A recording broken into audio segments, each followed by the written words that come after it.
Mahiwagang Burnay. Mula sa Mahiwagang Burnay.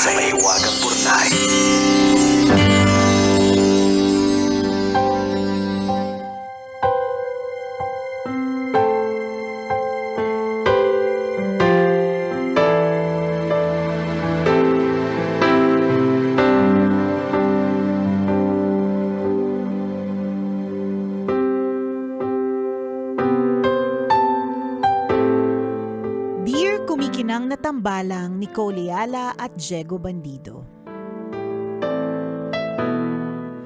Itago niyo na lang po ako sa pangalang Zia, isang digital marketing specialist dito sa BGC. Naisipan ko pong sumulat kasi naiirita po ako sa katrabaho ko na itago na lang natin sa pangalang Aya. Baka lang po sakaling napagdaanan nyo na ito dati at mabigyan nyo po ako ng payo.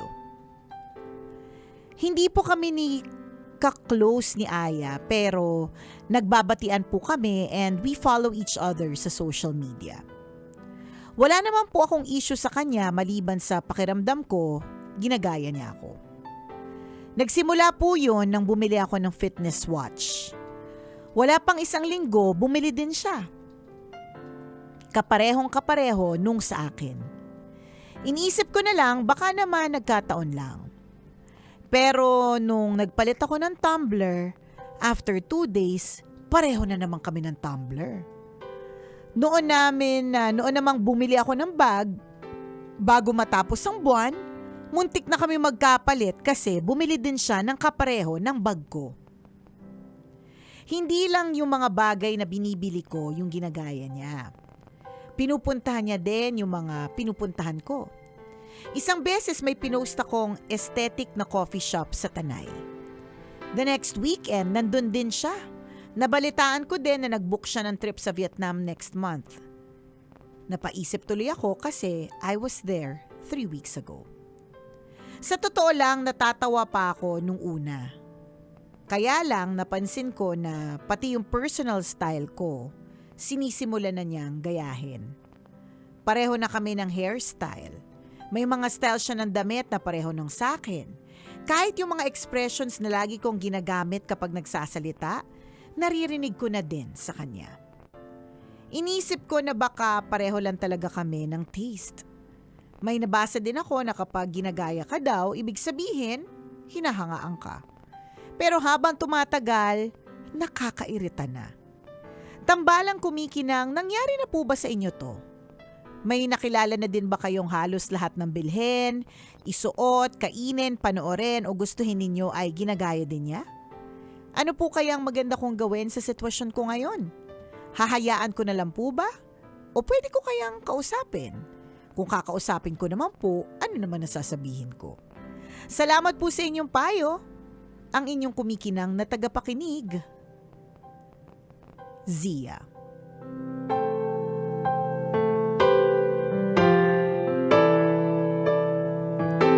Zia! Hi, Zia! Ako ang naiisip ko habang binabasa ko yung kwento mo, Zia, is you are such an influencer. Tama! Ganon ang influencer, Zia. Lahat ng hairstyle, paraan ng pananamit, lahat ng mga ginagamit, mga pinupuntahan, lahat yun na ginagawa ng isang fan sa isang influencer. Oh, yun naman yung purpose kaya bakit may mga tinatap na influencer, Correct, diba? totoo. Na paggamit ng ganitong brand. True. Para sundin din ng mga tagasunod. Para sa akin, ang masasabi ko talagang pinaka-effective na influencer na sa akin na siya ang dahilan kung bakit bumili ako ng Pure Foods Chunky corned beef. Dahil kay Chris Aquino. Dahil sinabi ni Chris Aquino na na masarap daw yung Pure Foods na chunky corned beef. So, ginaya ko. 'Di ba? Tapos meron pa siyang inuman ng tubig, ganyan. Tapos nung nakita kong gamit niya 'yon, ginaya ko din. Ganon kasi ganon talaga kapag you look up to somebody. Para sa akin kasi bakit ako manggagaya ng isang Oho. taong I don't look up to? Correct, totoo. Kung alam kong parang gusto ko yung lifestyle niya, gusto ko yung paraan niya mag-isip, gusto ko yung style niya ng pananamit, Yes. ibig sabihin, I look up to that person. Oo. So Zia, pwede mong tingnan sa ganong aspeto, nakaka-artista. Oo. Ganon. May ganito ding sitwasyon na actually nangyari to kay Mrs. Na parang may ganun na kami dating parang kapitbahay na Ginagaya parang, lahat. parang nakikipag-compete. Sabi ko sa kanya, hindi, baka idol ka lang yan. True. So true Correct. enough, nung sabi ko, try mo kausapin kaibiganin mo. Nung kinausap niya, naging magkaibigan sila, at doon niya nga nalaman na Idol talagang siya. nagtanong, uy, ano bang ginagamit mo na mga pabango? Correct. Ano ba yung gamit mo na ganito? Yan. Tapos sinusunod. Ayun. Ayan. Di ba nakaka-artista? Kaya nga eh. Gets natin, parang nainis ba si Mrs. noon? Nung Medyo, umpisa, oo, di ba? na parang feeling niya nakikipag-compete sa Oo. kanya. So Oo. itong si Zia, parang may ganong klaseng feeling. Hindi niya naman sinabi yung word na competition, pero Oo. naiinis lang siya sa feeling na, dapat ako yung unique dito, ako yung original Oo. dito. Una sa lahat, ito yung sasabihin ko sa'yo, Zia, hindi pwedeng maging unique ka sa isang tumbler kasi yung tumbler na binili mo Oo. ay hindi yan created just for you. Tama. So anyone na merong pera na gusto rin niya yung kulay na yan at style na yan, can Oo. buy that. Masasabi mo lang na, hay nako, hindi niya ako talaga pwedeng gayahin kasi ako lang yung merong ganito. Meron talagang very limited edition na ikaw lang ang meron. Kaya lang, kung ito ay ordinaryong tumbler na nabibili sa mall, Oo. ito ay damit na nabibili sa mall, Correct. Vietnam na kahit sino pwede makapunta basta mag-ipon, Oo. di ba? Hindi mo mapipigilan yung tao doon. Meron kasing satisfaction na halimbawa kung yung taong iniidolo mo pumunta sa isang lugar at napuntahan mo na rin. May Correct. ganyan eh. 'Di ba? Merong ganon. May satisfaction sa utak ng tao, parang parang ang sarap, parang nandito na rin din ako. Oo, yung naabot niya ay naabot ko rin. Oo, kaya nga 'di ba may mga fan kung minsan na binibili yung mga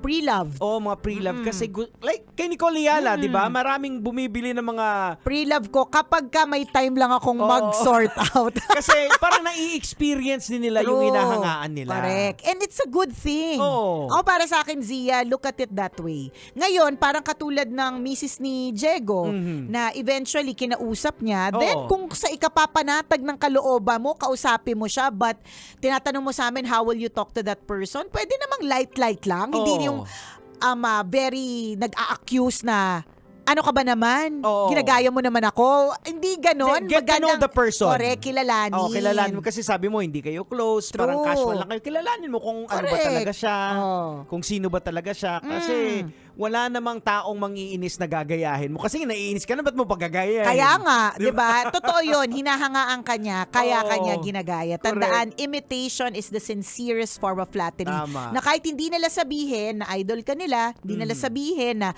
gusto ka nila, hindi nila sabihin na ganon, the fact na ginagaya ka nila, ibig sabihin na talagang you are above them. Oo. Yun. Daw, sa tanong mo naman kung sa amin, kung na-experience namin may nanggaya, sa tingin ko sa saltik namin, parang Sa tingin ko, hindi. Sa tingin may ko, mga mangilan-ngilan. Meron na Pero yung totally kasi sa kanya, kay Zia, parang talagang mga damit, halos lahat. oo. Damit, lugar na Kami kasi medyo pinupuntahan. mahirap kaming gayahin. Kaya nga 'di ba dati yun yung linya ng tambalan, Oo. pilit na ginagaya pero di makuha ang timpla. Tama. Kasi alam ko yun para nung nag-start yung tambalan before, biglang ang dami na ring tambalan sa radio, biglang marami na rin balahura, Correct. ganon. Oo, yung banter, parang Oo. halos ginagaya na rin. Siguro maybe the fear is there na baka merong mas may gumaling sa Oo. but it is a possibility. The truth of the matter is ikaw pa rin ang OG. So kung sa opisina ninyo ikaw yung may palikpik, ikaw yung nagsusuot ng mga malalaking ruffles or Oo. whatever, kung may gumaya man sa'yo, isipin mo nakaka-artista and isipin mo you are above that person. Ngayon kung mas sumikat siya, mas maganda siya magdala kaysa sa'yo, wala ka na magagawa doon. Talagang sadyang, meron talagang mas hihigit sa'yo. Ang Oo. importante, original ka and ikaw naman yung kampante ka sa sarili mo. Tsaka matuwa ka dapat kung anong marating ng gumagaya sa'yo. Like for example, ito sa negosyo, nung kay Mrs. uli, dati kasi wala pang nag-live selling nung ng mga Japan surplus. Ayan. At siya yung Isa sa mga una. nauna talaga. At sinasabi din nung mga dati mga nakalaban sa bidding na hindi ate, ikaw talaga yung ko kasi ikaw talaga nauna. Tapos Correct. ginaya at naging malago yung negosyo Tama. nila. Diba, natutuwa din kami. Ba't hindi ka naman magiging happy para sa Oo. success ng iba, Correct. 'di ba? Tama po Oo. ba 'yon, mga kabisyo natin na nakatutok diyan sa Dalisay RTW kina Kuya Mark Anthony Boss at sa Lorna Dry Goods Store kina Lorna Bustenera, Tama. Che Dael, Christy and Joe Fernandez. Oo. Ayan. At dyan din sa Joanne Salon sa may bayan sa may Novaliches kila Ma'am Joanne, kila Linda Angel, Daisy, Christine, Roxanne at Juriel. Ayan. Salamat sa Tingin inyong ninyo, pakikinig. kapag kami nang gaya po sa negosyo ninyo, di ba Oo. minsan nakakainis, Oo. pero hindi natin sila talaga mapipigilan eh. Maisip na lang natin na tayo yung original dito, di ba? At malaki naman yung market. Tama. Ako para sa akin ganun eh. Oo. Napakalaki ng ocean. Oo. Di ba? Ano ba yung sinabi sa atin noon na a rising tide raises all ships. So ibig sabihin kapag lahat ng tao ay gumagaya sa negosyo o lahat nagkakaroon ng pare-parehas na negosyo, ibig sabihin yung industriya umaangat Oo. din. Tama. O, di ba? Siguro siya. Share. Isa sa mga pwede mong kausapin na kausapin mo si Aya. si Aya, tapos alamin mo muna, kilalanin mo muna yung pagkatao niya, and then pag nakita mo na then kakausapin mo siya na alam mo much better na lagyan mo ng para mas lalo kang umangat. Lagyan mo ng sarili mong sauce. Yan, yun yung pwede mo Oo. sabihin. So, para parang naman coaching na eh. correct. Para naman sa office, hindi naman mukhang gaya-gaya ka din. Oo. Mas maganda kung meron kang tumbler, yung sayo, may lagyan mo na LEC, ganyan. Ayan, Basta lagyan mo na sarili Oo. mong touch. Oo. Oo. Ganon. So, ganun yun. Parang nagko-coach ka lang din. True. Wag Kasi- nang masyadong seryosong usapan na parang nang a-accuse ka. Oo. Kasi what if hindi? Mm. What if hindi ka niya ginagaya or what if mag-deny? Oo. Eh di magmumukha kang ikaw yung insecure ang pala ka. Ang pangit, girl, di ba? Oo, kaya happy okay ka na lang. Yan, Sia, kung, Okay lang yan. kung may gumagaya sa'yo. wala So naman. be it. Oo. Sabi ko nga sa'yo, nakaka-artista, Mhm. lakas maka-influencer. O, di Tama. ikaw na. Oo. Hindi mo nga sinadya. Oo. Pero may ibang nanggagaya sa. And sa tingin ko with your style, maybe you can use it to your advantage na magkaroon ka ng mga, cart. Oo. Para mag-add to cart na lang si Aya sa'yo, Ayan, kumita ka tama. pa. Oo, mag-a-affiliate ka. Mag-affiliate ka. Yung lahat ng yung mga ginagamit mo, si Aya, Mhm. di makikita niya sa yellow basket mo. Oo. Oh.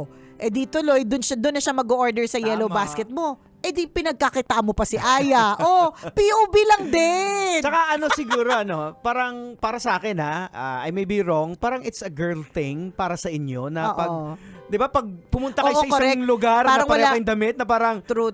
kami, mag-a-appear lang kami. Magtatawanan lang kayo. Oo. Sa amin, big deal eh. Sino ba yung unang bumili sa store? Yeah. Kanino ba mas bumagay? Yeah. May mga ganun na kayo. Parehas man ang disenyo, kanino naman mas bumagay? Tama. Oh, diba? Tama din si Jag sa It's a Girl thing. Oh. Oo. Parehas man kami umakyat sa stage, Tama. diba? Sino mas magaling? Tama. Slay. Slay queen! So, yun Oh. lang yung gagawin mo, Zia. Always slay. Oo. Tandaan mo, ikaw yung original, ikaw yung ginagaya. So, ikaw yung artista. Ayan. Oh. Or baka meron kang strength na competition. Pwede din. Oo. Paano mo malalaman yan? Eh di, syempre mag-PM ka sa akin. Baka masagot ka. As your strengths coach, baka sakaling, I have time for you. Kaya, alam mo, gusto kong i-post yung strengths coaching na yan. Natatakot lang ako dun sa mga inquiries na hindi ko masasagot. Diba? Oh. Ayun. So, be happy na lang about it. Mahirap tama. na yung pumapasok ka sa opisina na inis porque may gumagaya sa'yo. Correct. Diba? Oo. Ako para sa akin, ganyan pagka nakikita ko, ay parehas kami ng damit. Parang Eh, may isa- minimi ka. Yan, Oo. parang ganun lang yun. Ganun lang yun. At saka pag parehas ng damit, isa lang kasi pinagmulan yan. hindi yung designer ng damit ay hindi create especially for you. Hindi eh. Oo. Pang general public yan, general consumption. Oo. Ilan ang print nilang ganyang t-shirt, Ayan. ilang style ng pantalon yung ganyan, ilang tumbler yung ganyan. Tama. So, hindi mo pwede siyang i-own. The Oo. style you can own. Tingin ko nilulook up ka nitong si Aya Yes! talaga. Lodi ka niya. Ito pa rin po ang tambalang kumikinang. Ako po si Diego Bandido. At ako po, si Nicole Yala. Kailangan pa bang i-memorize yan? Basic! Para sa mga taong may competition katulad ko, pero nagmamature na, Oho. it's different eh. Siguro feeling ko dito kay Zia, ano pa to, Bata pa to. bata. Oo. So inis-inis. Oo. Ako ngayon kapag halimbawa ganyan, feeling ko kalodi-lodi ka kasi. Mhm. Parang gano'n. Ayan. Para gayahin ka Oo. niya. May mga moments lang talaga nakakainis. Totoo naman yun. Alam ni Diego yan. Oo. Para bang pwede namang sa iba.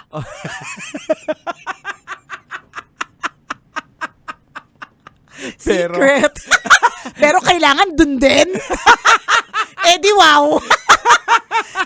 Ako para sa akin parang feeling ko siguro tama ka nga itong si Zia may have a strength na competition. Baka she's also protecting her own. Mhm. Parang ganon. Yung mga taong very competitive, pinoprotect nila kung ano yung meron sila eh. Oo. Kaya hindi sila basta-basta nag-share ng